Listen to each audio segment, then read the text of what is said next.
پتہ ہے آپ کو کہ امام احمد بن حنبل کتنا عرصہ جیل میں رہے ہیں؟ امام صاحب کو اتنے دھرے مارے جاتے تھے کہ جب آپ کا کرتا اتارا جاتا تھا تو اس سے خون نچڑ رہا ہوتا تھا۔ آج ہم مسند امام احمد بن حنبل اے سی والے کمرے میں بیٹھ کے پڑھتے ہیں، اور جب ہم اس کا حوالہ دے رہے ہوتے ہیں تو ہم کہہ رہے ہوتے ہیں تو پتہ میں کتنا بڑا آدمی ہوں، 14 جلدوں کی کتاب میں سے حوالہ دے رہا ہوں۔ اس بندے سے پوچھو جس نے لکھی ہے، اس سے پوچھو جس نے یہ کمال کیا ہے، اور اتنا بڑا آدمی اور سچا بادشاہ مار رہا ہے۔ ایک دن اس نے تانا بھی دیا، کہنے لگا احمد بن حنبل مجھے بھی پتہ ہے آپ ٹھیک ہیں، اور آپ کو بھی پتہ ہے آپ ٹھیک ہیں، ظلم ہو رہا ہے، زیادتی ہو رہی ہے، پر لوگ آپ کی سپورٹ کیوں نہیں کر رہے؟ دنیا آپ کے پیچھے کیوں نہیں چل رہی؟ کوئی آپ کے ساتھ کیوں نہیں آ رہا؟ تو امام احمد بن حنبل کہنے لگے اتنا ہی کافی نہیں کہ تو میرے اوپر ظلم کر کے بھی مجھے سچائی کہہ رہا ہے، یہ میری جیت کافی نہیں؟ اور فرمایا اگر تو نے رزلٹ دیکھنا ہوا نا تو تیرا اور میرا رزلٹ جنازے والے دن نکلے گا۔ حضرت سلطان بہو سے کسی نے کہا تھا زندگی میں بڑے مرید ہوئے، کہنے لگے نہیں، رب دا طالب کوئی نہیں ملیا، جو ملے ہے طالب زردہ ہوں۔ آئے ہیں لوگ تویز دھاگا لینے، رب دا طالب کوئی نہ ملے گا، جو ملے ہے طالب زردہ۔ وہ لینے آئے تھے تویز، ہم نے بھی دے کے بھیج دیا، بات ختم ہو گئی۔ شاہ بقی الدین ابن مخلد کے استاد فرمانے لگے کہ بیٹا تیرا ظرف بڑا ہے اور میرا علم تھوڑا ہے، اگر تو نے صحیح طرح پڑھنا ہے تو بغداد امام احمد بن حنبل کے پاس چلا کر صحیح طرح پڑھ، پھر وہ تیری تشنگی ختم کریں گے، تیری پیاس بجھا دیں گے، چلا جا۔ کہتے میں کشتی میں بیٹھا آنے کے لیے، رستے میں طوفان آ گیا، کشتی کو جانا کہیں اور تھا، چلی کہیں اور گئی۔ ایک جزیرے پہ ہم اترے، فرماتے ہیں کہ وہاں ایسے ویسے بھی ختم ہو گئے، پتے کھا کے گزارا کرنا پڑا۔ بغداد کی سمت کا تعین کر کے پتہ کر کے اس طرف میں چلنے لگا پیدل۔ ہمارا بچہ ماشاءاللہ سے جو ابا جی سے پورے پیسے لے کے جاتا ہے نا پڑھنے کے لیے، اس کا بھی پورا پریشر ہوتا ہے ابا جی کے، آپ کو پتہ نہیں میں پڑھائی کر رہا ہوں، حالانکہ بعد میں پیسے سارے اپنے اکاؤنٹ میں جمع کراتا ہے، ابا جی کو دیتا، لیکن پریشر کریٹ کرتا ہے کہ میں تعلیم حاصل کر رہا ہوں آپ کے حکم پر، لہذا آپ میرا احسان مانیں، معاذ اللہ تعالی۔ کہتے میں تعین کر کے بغداد کی سمت چلنے لگا، شہر بغداد دی کی یہ نشانی۔ کہتے میں جا رہا ہوں اس سمت، پتے بھی کھانے پڑے رستے میں، 1.5 مہینہ لگا تو میں بغداد پہنچا۔ اب میں نے لوگوں سے پوچھا کہ امام احمد بن حنبل کا مدرسہ کہاں ہے؟ جب میں نے کہا نا امام احمد بن حنبل، تو ایک زمانے میں نام بجتا تھا، ڈنکا بجتا تھا، آج جیل میں۔ جب کہا نا امام احمد بن حنبل تو جس سے پوچھا کہنے لگا چپ کر جا، ان کا ذکر نہ کرنا، تو ان کا نام لیتا ہے جیل ہی جاتا ہے، ان کا نہ نام لینا، خبردار۔ کہتے میں نے کہا کیا ہوا؟ کہا بادشاہ مخالف ہو گیا، امام صاحب کا دارالعلوم تو بند ہو گیا، وہ تو گھر میں قید ہیں۔ توجہ ہے میری بات پر؟ یہ ذوق اگر اسٹوڈنٹ کا بنتا ہے نا تو استاد پڑھانے والا نہ بھی نہ ہو تو وہ استاد کے سینے سے علم کھینچ لیا کرتا ہے، کھینچ لیا کرتا ہے۔ خواجہ فقیر محمد چرائی رحمۃ اللہ علیہ کے ایک مرید تھے، حضرت نے انہیں بڑا کچھ نوازا، تو کچھ لوگ کہنے لگے حضرت جی اسی کو سارا کچھ دے دیا ہے۔ فرمانے لگے بے لیا ادیاں اداماں ہی بڑیاں سن، یہ تو میں نے ریڑک کے مکھن کٹ کے لے گیا ہے، یہ اداماں ہی بڑیاں سن۔ کچھ لوگ ہوتے ہیں نا پیارے، انہیں طریقہ ہوتا ہے دعا لے لیتے ہیں، اور کچھ کہتے رہتے ہیں حضرت جی دعا کرنا، اور دعا لینے والا کام کوئی نہیں کرتے، کہتے رہتے ہیں دعا کرنا۔ کہتے میں، لوگوں نے کہا کہ وہ مدرسہ بند ہے آپ کہاں جائیں گے؟ تو میں نے کہا میں کہیں بھی جاؤں کوئی ذریعہ حضرت تک پہنچنے کا، کوئی ذریعہ نہیں۔ ان کے گھر کو بادشاہ نے سب جیل بنا دیا ہے، سپاہی دروازے پہ کھڑے ہیں۔ آپ نے فرمایا پھر بھی ایک بندہ کہنے لگا اتنی نیکی کر سکتا ہوں کہ میں تمہیں ان کا دروازہ دکھا سکتا ہوں۔ آپ فرمانے لگے میرے لیے اتنا بھی کافی ہے، ذکر حبیب کم نہیں وصل حبیب سے، اتنا بھی میرے لیے کافی ہے۔ اس نے دور سے کھڑے ہو کے کہا وہ جہاں سپاہی کھڑے ہیں نا وہ امام صاحب کا دروازہ ہے۔ شاہ بقی الدین صاحب کہتے ہیں میں نے کہا تو اب جا، اب دیکھنا میں علم کیسے حاصل کرتا ہوں، صبر دیکھو، استقامت دیکھو، حوصلہ دیکھو۔ آپ فرماتے ہیں کہ میں نے نا اپنے سر سے ٹوپی اتار کے کسی کو دے دی اور بال میں نے بخیر ڈالے سارے، ایک جگہ سے دو جگہ سے کرتا میں نے پھاڑ لیا، ہاتھ میں نا میں نے پیالہ پکڑ لیا مانگنے والا، تینوں لب دیا آپ گواچے، میں نے نا پیالہ پکڑ لیا ہاتھ میں مانگنے والا۔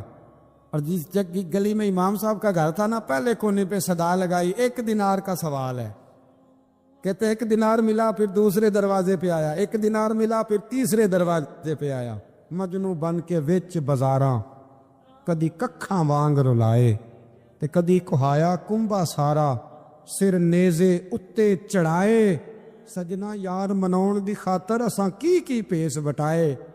فرماتے میں نا مانگنے والا، بھکاری بن کے مانگنے والا، میں امیر باپ کا بیٹا تھا پر میں مانگنے والا بن گیا، میں نے پھٹے پرانے کپڑے، ایک دروازے پہ 1 دینار، امام صاحب کا بھی دروازہ آیا، کہتے میں نے صدا دی 1 دینار چاہیے تھا، کہتے امام احمد بن حنبل دروازے تک آئے، اور جب میرے پیالے میں کاسے میں دینار ڈالنے لگے تو میں رو پڑا، میں نے کہا میرے محبوب کریم کی حدیثوں کے وارث اور جانشین، میں تو کہاں سے چلا ہوں، تجھ سے حدیث سیکھنے آیا ہوں، مجھے خیرات نہ دے، مجھے میرے مصطفیٰ کی 2 حدیثیں پڑھا دے۔ تو کہتے ہیں شیخ کی آنکھوں میں، امام صاحب کی آنکھوں میں آنسو آ گئے، فرمانے لگے یار میں بھی سوچ رہا تھا اسٹوڈنٹ ہی کوئی نہیں، کس سے حبیب کی باتیں کروں، آج تو پڑھا دوں گا تو کل کیسے آئے گا؟ عرض کی حضور جب تک آپ جیل میں رہیں گے میں بھکاری بنا رہوں گا، مانگنا جو ہے نوکر کی تے نخرا کی، جب لینا جو ہے تو ختم ہو گئی بات، پیالہ سیدھا رکھیں گے۔ آپ فرماتے ہیں کئی مہینے، 1 2 4 دن نہیں، کئی مہینے میں ہاتھ میں نا پیالہ لے لیتا اور گلیوں میں گھومتا۔ 1 دینار کا سوال ہے، استقامت، صبر، حوصلہ۔ آپ فرماتے ہیں امام احمد بن حنبل کا دروازہ آتا تو وہ 1 دینار بھی روز دیتے اور حدیثیں بھی روز ہی پڑھاتے۔ آپ فرماتے ہیں کہ پھر وقت بدل گیا، پھر حالات تبدیل ہو گئے، بادشاہ چلا گیا اور نیا آ گیا۔ فرماتے ہیں وہ امام صاحب کا عقیدت مند تھا، اس نے مدرسہ بڑا بنا کے دیا، اس نے مسند بچھا کے دی۔ پہلے دن جب امام صاحب مسند حدیث پر جبہ پہن کر، امامہ باندھ کر، خوشبو لگا کر منبر پر بیٹھے حدیثیں بیان کرنے، فرماتے ہیں جب میں آیا نا سامنے تو میں انہیں دیکھ کے رو پڑا، وہ مجھے دیکھ کے رو پڑے۔ فرماتے ہیں انہوں نے کہا رستہ چھوڑ دو، اسے آگے آنے دو۔ جب میں آگے آیا تو امام صاحب فرمانے لگے پہلے بھی بڑا پڑھایا تھا، اب بھی زندگی بھر پڑھاؤں گا، پر جس صبر اور استقامت سے تو نے پڑھا ہے، جو مزہ ان دنوں میں آیا ہے شاید دوبارہ کبھی نہ۔ تھوڑا حوصلہ پیدا کرے، تھوڑا استقامت کا مظاہرہ کرے، تھوڑا سا نا، وہ حضرت خواجہ نظام الدین صاحب سے ایک شخص نے آ کے کہا تھا میرا پیر کامل نہیں تو میں نے بدلنا ہے، فرمایا شریک قباحت تو کوئی نہیں؟ کہنے لگا نہیں، تو آپ فرمانے لگے تو اللہ کی رضا کے لیے خدمت کر، ہو سکتا ہے تیری خدمت کی برکت سے اللہ اسے کامل کر دے، اللہ کامل بنا دے، تیری برکت سے کامل ہو جائے۔ تھوڑا استقامت کا ماحول بنائے۔ میں اس زمانے میں جو سب سے زیادہ کمزوری محسوس کرتا ہوں لوگوں کے اندر، یہ ہے کہ تدبر نہیں، حوصلہ نہیں۔ ایک بت ہوتا ہے میری ذات کا جس سے میں ساری زندگی باہر نہیں نکل پاتا۔ میں کہتا ہوں جو میں کہہ رہا ہوں وہ ہونا چاہیے، جو میں چاہ رہا ہوں وہ ہونا چاہیے، جو میری خواہش ہے وہ ہونا چاہیے۔ ایسا نہیں ہوگا، خواہشیں آپ کریں گے، چاہتے آپ کریں گے، پر پوری اللہ اپنی حکمت سے کرے گا، پورا اللہ اپنی۔ میرے نبی کریم علیہ السلام نے ایک دعا مانگی تھی، اللہ میری امت لڑے نہ، تو رب کریم نے کہا محبوب یہ دعا مجھ سے مانگے ہی نہ۔ اس میں بھی اس کی حکمت ہے کہ آپ کو حق پہچاننا ہے، خدا را اللہ پہ چھوڑیں۔ ہم بڑے بے حوصلہ ہیں، ہم بڑے کمزور ہیں، ہمیں تو اللہ تعالیٰ خیر کرے۔ اب تو زمانے میں جو دعائی سب سے زیادہ بکنی چاہیے وہ وہم کی دعائی ہے، وہ سب سے زیادہ بکنی چاہیے۔ ہر چوتھا آدمی اس وہم کا شکار ہے کہ جانے کیا ہو جائے گا، کچھ بھی نہیں ہوگا، وہی ہوگا جو منظور ہے۔ آپ کو تو ماشاءاللہ یاد ہے، وہی ہوگا جو منظور ہے۔ کچھ چیزیں اللہ رسول پہ چھوڑیں، صبر کے ساتھ، استقامت کے ساتھ۔ ایک بات میں نے شروع میں کی تھی، پھر دہراتا ہوں آخر پہ، یہ سوچ لیں کہ آپ حق پہ ہیں کہ نہیں، آپ سچے ہیں کہ حضرت عبداللہ ابن زبیر امام حسین کے بعد یزیدی فوجوں کے خلاف نکلے تھے، آپ کے کچھ ساتھی شہید ہو گئے تھے اور کچھ پیچھے کی طرف چلے گئے تھے، پسپا ہو گئے تھے، حضرت عبداللہ ابن زبیر اکیلے رہ گئے تھے۔ اس وقت آپ کی والدہ حضرت اسماء بنت ابی بکر صدیق 90 سال عمر تھی اور آنکھوں سے نابینا تھی۔ فرماتے ہیں میں اپنی اماں سے مشورہ کرنے آیا، میں نے کہا اماں میرے کچھ ساتھی پیچھے چلے گئے، کچھ شہید ہو گئے، میں جہاد میں اکیلا رہ گیا ہوں، حکم کیا ہے؟ تو اماں کہنے لگی عبداللہ پہلے یہ بتا تو حق پہ ہے کہ نہیں؟ میں نے کہا اماں ہوں تو میں حق پہ، پر مجھے تیری بڑی فکر ہے، تیری 90 سال عمر ہے، یہ تو میرے جو مقابلے والے ہیں یہ تو بڑے سخت گیر لوگ ہیں، میری لاش کے ٹکڑے ٹکڑے کر دیں گے، تو برداشت کر لے گی؟ تو حضرت اسماء نے پتہ کیا دلیرانہ جواب دیا تھا کہ بیٹا بکرے کو تکلیف صرف ذبح ہوتے وقت ہوتی ہے، جب اس کی کھال اتارتے ہیں پھر اسے کوئی تکلیف نہیں ہوتی، جب اس کے ٹکڑے ٹکڑے کرتے ہیں اسے کوئی تکلیف ہے۔ تو کہا بیٹا حوصلے کے ساتھ رہنا، صبر کے ساتھ رہنا، اگر تو حق پہ ہے پہلے یہ دیکھ لے، اگر آپ حق پہ ہیں، اگر نہیں تو توبہ کر کے حق پہ آئیں، اور اگر آپ حق پہ ہیں تو پھر آپ یہ ذہن بنا لیں کہ حالات بدلیں گے اور جو آپ کا نظریہ ہے وہ غالب آ کے رہے گا۔ اگر آپ حق پہ ہیں تو پھر اللہ آپ کو توفیق دے گا، لیکن زندگی میں ان چیزوں سے بچیں۔ امام اعظم کے خلاف سازش رچی گئی، امام صاحب رحمۃ اللہ تعالیٰ علیہ کے پاس ایک بی بی دوڑی، حضور مسئلہ پوچھنا، آپ عورتوں سے ملا نہیں کرتے تھے، میں نے سوال کرنا ہے جی، جلدی جلدی سے اندر آ گئی۔ عورت جیسے ہی اندر داخل ہوئی باہر شور ہو گیا، امام صاحب کے پاس عورت ہے، اس نے بھی شور کر دیا کہ معاذ اللہ ثم معاذ اللہ، 10 درازی کیا امام اعظم۔ لوگ امام صاحب سے کہنے لگے، اب پراپوگنڈا ہو گیا، سارے شہر میں بات پھیل گئی، حضور آپ جواب دیں، آپ بھی کو بات کریں۔ فرمانے لگے کیا جواب دوں، بی بی اکیلا تھا، میں اندر آئی ہے، باہر شور ہوا ہے، عورت کہہ رہی ہے میں اکیلا تھا، میں جواب دوں بھی تو میری گواہی کون دے گا، میرے ساتھ کھڑا کون ہوگا، اس وقت کون ہے اٹھ کے کہے گا کہ نہیں نہیں ایسی بات کوئی نہیں، یہ تو ماحول تو اور رخ اختیار کر گیا، تو حضور اب کیا کرنا ہے؟ تو آپ فرمانے لگے کرنا کیا ہے، میں کوئی لاوارث ہوں، رب رسول کا ماننے والا ہوں، میں فیصلہ اپنے اللہ پہ چھوڑتا ہوں، وہ بھی تو عدالت ہے نا۔ مصیبت یہ ہے کہ میں اور آپ سارے فیصلے خود کرنا چاہتے ہیں، حالانکہ خود کچھ فیصلے چھوڑ دینے چاہیے، وہی ہو تو بہتر ہے۔ فرمایا اللہ رسول پہ چھوڑتا ہوں، ختم ہو گئی بات، اب میں دلیل دوں گا بھی تو میری سنے گا کون؟ اس طرح کے ماحول میں کئی دفعہ آپ دلیل دیتے بھی ہیں تو کوئی سننے کو تیار ہے کہ وقت فیصلے کرتا ہے، کون سنے گا؟ فرمایا بس ٹھیک ہے، لے گئے پکڑ کے کوتوال کے پاس، تھانے میں بند کر دیا، اتنا بڑا امام ہے تھانے میں بند ہے، عورت بھی باہر بٹھا دی گئی، امام صاحب نے اس سے کوئی ڈسکس نہیں کی۔ جب اندر تشریف لے گئے سپاہی 2-3 کھڑے تھے، امام صاحب او ہو رب کریم کے بندوں کا وہی طریقہ، امام صاحب نے وضو کے لیے پانی مانگا اور پھر امام اعظم نے نفلوں کی نیت باندھی اور 2 رکعتیں پڑھ کے کہنے لگے مالک عزتیں بھی تیرے پاس ہیں، ذلتیں بھی تیرے پاس ہیں، تو جس حال میں ابو حنیفہ کو رکھے گا مجھے شکوہ کوئی نہیں، میں تیری رضا پہ راضی ہوں، جیسے تو چاہے میں راضی ہوں تیری رضا پہ۔ امام صاحب دعا مانگ رہے تھے تو آنسو ہاتھوں پہ گر رہے تھے، آنا کبھی مصلی بھی آباد کریں، آنا کبھی دنیا کو تو دکھڑے بڑے سنا لیے، آنا 2 رکعتیں پڑھ کے روئیں رب کی بارگاہ میں، محبوب کا وسیلہ پیش کریں، آنا اسے بھی تو منائیں۔ امام صاحب کے آنسو گرنے لگے، سپاہی بھی پریشان تھے، وہ بی بی نہ خود ہی اٹھی اور امام صاحب کے قریب گئی، کہنے لگی پہلے مجھے دنیا والے کہتے تھے اب میں سمجھ گئی ہوں آپ تو رب کریم کے نیک بندے، اب نہ روئے، سویرے جانا ہے نا قاضی کی عدالت میں، تو میں سویرے گواہی دوں گی کہ میں نے جھوٹا الزام لگایا تھا، آپ ناراض نہ ہوں۔ امام صاحب فرمانے لگے اس سے نہیں بات بنے گی، اگر تو نے کچھ کرنا ہے تو جو میں کہتا ہوں وہ کر، امام اعظم تھے نا، جو میں کہتا ہوں وہ کر۔ اس نے کہا جی وہ کیا؟ آپ فرمانے لگے اب تیری گواہی سے بھی بات اور ہو جائے گی، اس کو کہہ لیا ہے، اس کو منا لیا ہے، اس کی منت کر لی ہے، اس کو رشوت دے لی ہے، حالات کا تقاضا اب اور ہے۔ اب اس کا جواب بھی کچھ اور ہی ہے۔ با پردہ عورت تھی، برقعے میں لپٹی ہوئی، اس کو گھر بھیج دیا۔ وہ کوتوال سے کہنے لگی میں بیمار ہوں، مجھے چھٹی دے دو، سویرے آ جاؤں گی۔ مدعی مقدمہ تو میں ہوا، مدعی کو تھوڑی کوئی مان کے رکھے گا۔ خاتون گھر چلی گئی۔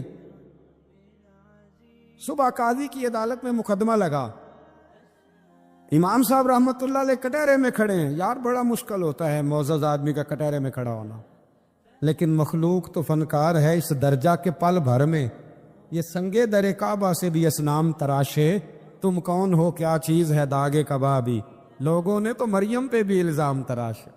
یہ نہیں نا باز آتے لوگ، پھر مرضی ہے نا ہونا، کٹہرے میں کھڑا ہونا پڑ ہی جاتا ہے۔ کٹہرے میں کھڑے ہیں امام اعظم، تو قاضی پوچھتا ہے اب کی بڑی قدر ہے، بڑی اہمیت ہے، تو آپ اس عورت کے بارے میں کیا کہتے ہیں؟ تو امام صاحب فرمانے لگے یہ جو کہہ رہی ہے اس سے پوچھ لیں۔ تو خود خاتون کہنے لگی میرا امام صاحب سے تعلق ہے۔ آپ فرمانے لگے ٹھیک کہتی ہے۔ ساری بھری عدالت سب لوگ حیران، حضرت تعلق ہے؟ فرمایا ہاں۔ کس طرح؟ فرمانے لگے میری بیوی ہے، زوجہ میری اہلیہ ہے۔ جناب کس طرح؟ فرمایا محلے کی بیویاں بلا لو، اس کے ابا کو بلا لو، چہرہ دکھا لو۔ وہ سارے لوگ جمع ہو گئے، چہرہ کھول کے دیکھا تو امام صاحب کی زوجہ تھی۔ امام صاحب نے اس خاتون کو کہہ کے بھیجا تھا کہ یہی برقع میری بیوی کو دے کے سویرے بھیج دے رہا، یہی والا برقع جو تو نے پہنا ہے، اب گھر جا اور میری اہلیہ کو یہ برقع دے کے بھیج دینا۔ وہ برقع دے کے اس نے بھیج دیا۔ جب امام صاحب رحمت اللہ علیہ کی اہلیہ ثابت ہو گئی کہ یہ تو امام صاحب کی اہلیہ ہیں جو کھڑی ہیں، اب وہ جو سازش رچنے والے تھے وہ دائیں بائیں دیکھ رہے تھے۔ تو امام صاحب نے ایک بات کی جو بڑی شاندار ہے، فرمایا تدبیریں تم نے بھی کی تھی، پر جو تدبیر میرا رب فرماتا ہے نا، جو تدبیر میرا، فرمایا یہ ابو حنیفہ کی تدبیر نہیں، یہ تدبیر میرے اللہ کی ہے جو اس نے مجھے عطا فرمائی، مجھے سجھائی۔ اب قاضی صاحب نے حکم دیا کہ جتنے لوگوں نے الزام لگایا وہ سارے معافی مانگ، وہ آئیں جس نے بات کی۔ بھائی وقت کو دیکھیں، فیصلے اللہ کے حوالے کریں۔ ہم لوگوں نے جھگڑے کر کر کے، دلائل دے دے کے، بحث کر کر کے معاملات کو اتنا الجھا لیا ہے، آپ یقین کریں دل بے چین اس لیے رہتے ہیں کہ یہ جو پیاس اور جو طلب کرتے ہیں وہ ہم انہیں پہنچاتے نہیں۔ دل بے قرار اس لیے رہتے ہیں کہ یہ رب رسول کی محبت سے ٹھنڈے ہوں، ہم ادھر ادھر کی چاہتے لیے پھرتے ہیں۔ ان کے اندر بے قراری اس لیے ہے کہ ہم نے امیدیں لوگوں سے وابستہ کر لی ہیں، جو لوگوں سے نہیں کرنی چاہیے تھی، اللہ رسول سے کرنی چاہیے۔ ہم نے اسباب کو اختیار کرنا ہے، بھروسہ اسباب پر نہیں، بھروسہ تو اللہ تعالیٰ پہ کرنا ہے۔ تو جب تک دیکھیں نا قرآن مجید نے کیا کہا، قرآن مجید نے کہا والذین آمنوا اشد حبا للہ، فرمایا وہ لوگ جو ایمان لے آئے وہ اپنے رب سے شدید محبت کرتے، اپنے رب سے پیار کرتے ہیں۔ ان کے سجدے بوجھ نہیں، ان کے سجدے تو لذت ہے، انہیں نماز کے لیے لانا نہیں پڑتا، جبر نہیں کرنا پڑتا، ان کے تو دل کھچے چلے آتے ہیں، ان کو تو پیار ہو گیا، رات ساری بیت گئی اور ایک سجدہ بھی مکمل نہ ہوا۔ وہ تو مال چونکہ اللہ نے دیا ہے تو راہ خدا میں خرچ کرتے وقت ان کی طبیعت کسی قسم کا تکلف نہیں محسوس کرتی، کوئی بوجھ نہیں محسوس کرتی، چونکہ وہ ہر چیز سے بڑھ کر اللہ رسول سے پیار کرتے ہیں، تو یہ چیزیں ان کے سامنے کبھی بھی رکاوٹ نہیں بنتی۔ اور دل میں سب سے زیادہ محبت اللہ کی، اور جہاں تک تعلق ہے میرے رسول پاک کا، تو اللہ کریم نے فرمایا النبی اولی بالمؤمنین من انفسہم، فرمایا یہ جو نبی ہے نا یہ تو مومنوں سے ان کی جانوں سے بھی زیادہ قریب ہے۔ تو ہر وقت دل کی دھڑکنوں میں، روح کی ٹھنڈک میں، قلب میں، دل میں، روح میں، ذہن میں جو چیز ہر وقت سمائی ہے نا مومنوں کے، وہ رسول پاک کی ذات ہے۔ اگر رات ساری بندہ یہی سوچتا رہے کہ سویرے یار کس طرح کام چلانا ہے، پیسے کیسے آئیں گے، جو میرے پاس 2 لاکھ ہے اسے 6 کیسے کرنا ہے، اور یہ 6 ہے یہ 12 کیسے ہو سکتا ہے، اور جناب یہ دنیا میری کیسے آگے بڑھ سکتی ہے، اور یہ جو پلاٹ پڑا ہے نا میرے گھر کے بالکل سامنے، کیسے کچھ چکر چلے کہ میرا ہو جائے، گاڑی ہے ذرا چھوٹے ٹائروں والی بڑے ٹائروں والی کیسے آ سکتی ہے۔ اگر 24 گھنٹے منصوبہ بندی دنیا حاصل کرنے سے دین منع تھوڑا کرتا ہے، حضور نے تو فرمایا محنت کر کے کمائی کرنے والا اللہ کا دوست ہے، منع نہیں ہے، لیکن ہر وقت اسی گنتی میں رہنا، اسی کے شمار میں رہنا، الجھ جانا، اور جو اصل چیز تھی اس کو چھوڑ جانا۔ ہم نا نیکی کرتے ہیں، مومن ہوتے ہیں، لیکن اس کی لذت نہیں پاتے۔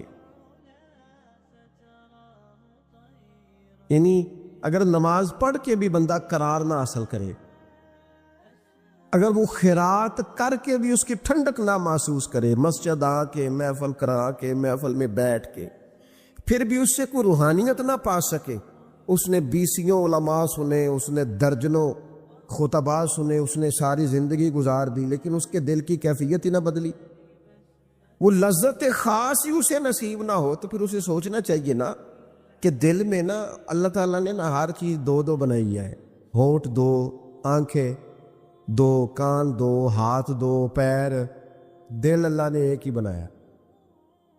یہ نہیں ہو سکتا کہ چلو ایک طرف مجھے رکھ لو ایک طرف کسی اور کو رکھ لو، دل ہی ایک بنایا ہے۔ وہ کہتا ہے بس دل ایک ہے تو رب رسول ہی رہیں گے اس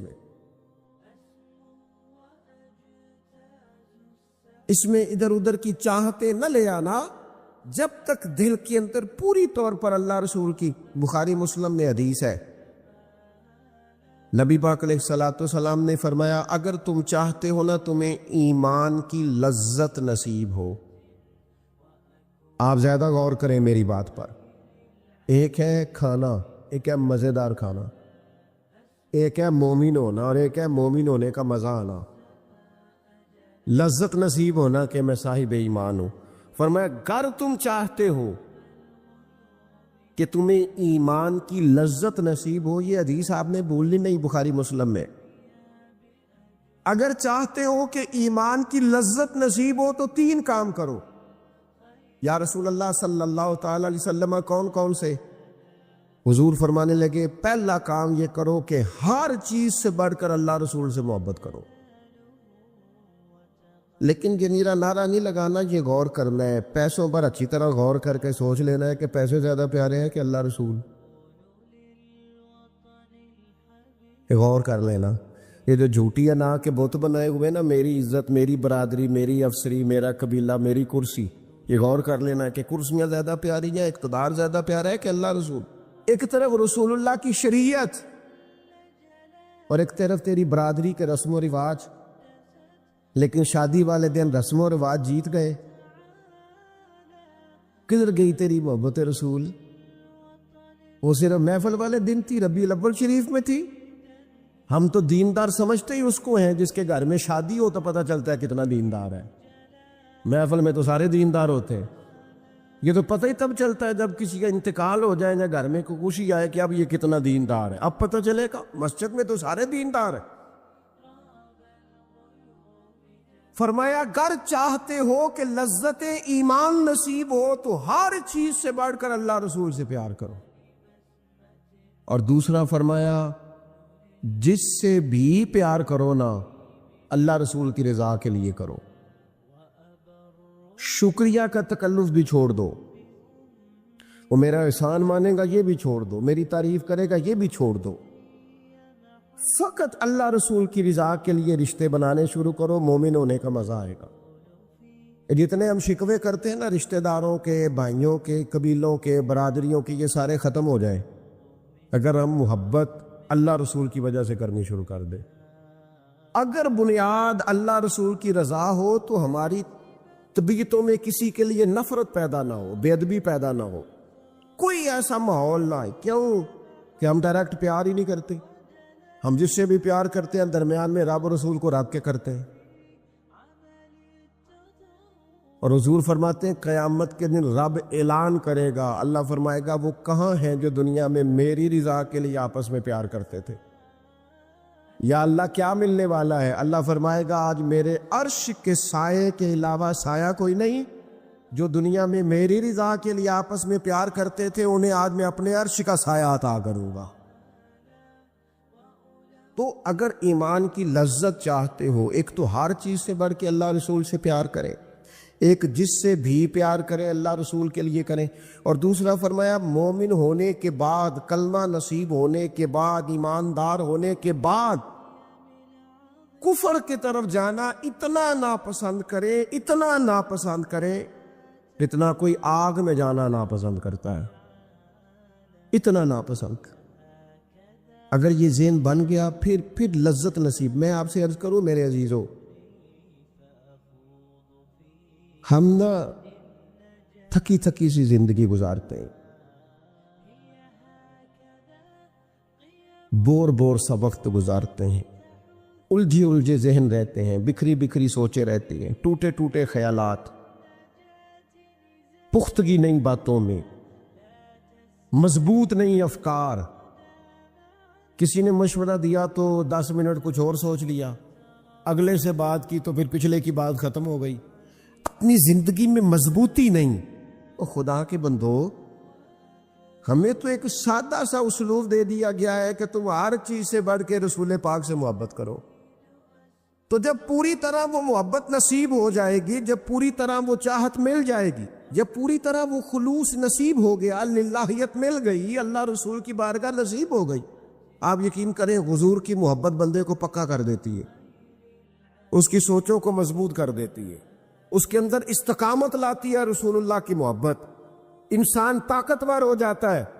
میں تقریر نہیں کر رہا، جذبات کا اظہار کر رہا ہوں۔ میں آپ سے داد نہیں چاہتا، میں آپ کی ذہن سازی چاہتا ہوں۔ آپ بھلے میری بات پر کوئی سبحان اللہ ماشاءاللہ نہ کہے، لیکن میرے درد دل کو سمجھے میں کیا کہنا چاہتا ہوں۔ دوستو، حضور کی محبت مضبوط کرتی ہے، مضبوط، طاقتور کر دیتی ہے۔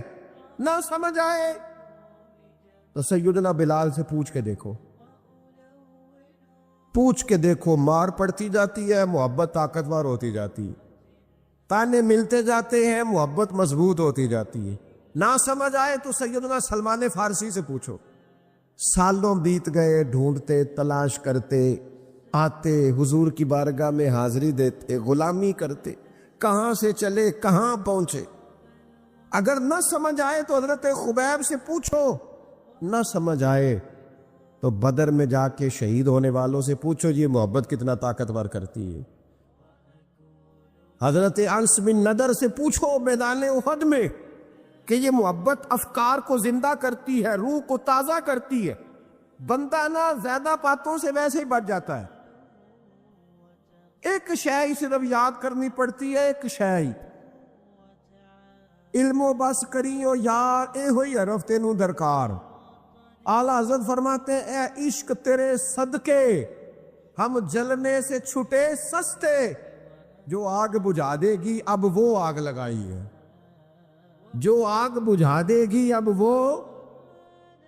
اور پھر اعلیٰ حضرت فرماتے ہیں کہ یاد رکھنا جان ہے عشق مصطفیٰ، روز فزوں کرے خدا، اور جس کو ہو درد کا مزہ، جس کو ہو درد کا مزہ، ایک ہوتا ہے شفا کا مزہ، ایک ہوتا ہے بیماری کا مزہ۔ یہ حضور کی محبت کی وہ والا درد ہے کہ یہ مزیدار ہے۔ اعلیٰ حضرت فرماتے جان ہے عشق مصطفیٰ، روز فزوں کرے خدا، او لوگو جس کو ہو درد کا مزہ، وہ ناز دوا اٹھائے کیوں کی، اور پھر کے گلی گلی تباہ، ہم ٹھوکریں سب کی کھائے کیوں، اور دل کو جو عقل دے خدا تو تیری گلی سے جائے کیوں، دل کو جو عقل دے خدا تو تیری گلی سے جائیں کیوں۔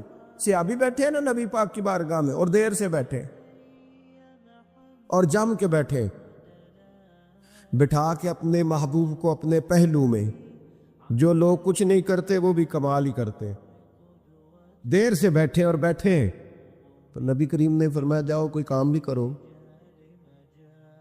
اٹھے, ستون کی اوٹ سے ہو کے واپس آ گئے, کہنے لگے یا رسول اللہ آپ کے بغیر دل ہی نہیں لگتا, تو طبیعت ہی نہیں جمتی, کہیں نظر ہی نہیں ٹھہرتی. جب تک آپ اپنے دل کی کیفیات, یار ہمارے بزرگ, ہمیں تو وقت نہیں ملنا چاہیے. اگر ہمارا دعویٰ ہے کہ ہمیں حضور سے محبت ہے تو وقت ہی نہیں ملنا چاہیے. سیرت ساری پڑھ لی ہے ہم نے, حضور کی احادیث یاد کر لی ہیں, نبی پاک کے فضائل پر جو کتابیں لکھی گئی ہیں وہ ہمارے پاس ہیں. کیا آج صبح سے لے کر اب تک 1100 بار درود شریف نصیب ہوا ہے؟ کیا اگر حضور سے محبت ہے تو ہمارے دل میں نبی پاک کی امت کا درد ہے؟ حضور پر نازل ہونے والے قرآن مجید کو ہم نے سمجھا ہے؟ دین اسلام کی روشن تعلیمات کے ہم کتنے قریب گئے ہیں؟ فارغ وقت آپ کیا جی میں آج کل بور ہوتا ہوں, تو بھئی آپ کتاب خریدیں حضور کی سیرت پر, پڑھیں شاہ عبدالحق محدث دہلوی نے کیا لکھا ہے, پڑھیں حضور کے فضائل کمالات, پڑھیں شفا شریف قاضی ایاز کیا لکھتے ہیں. لیکن زندگی تو ادھر ادھر ضائع ہو رہی ہے.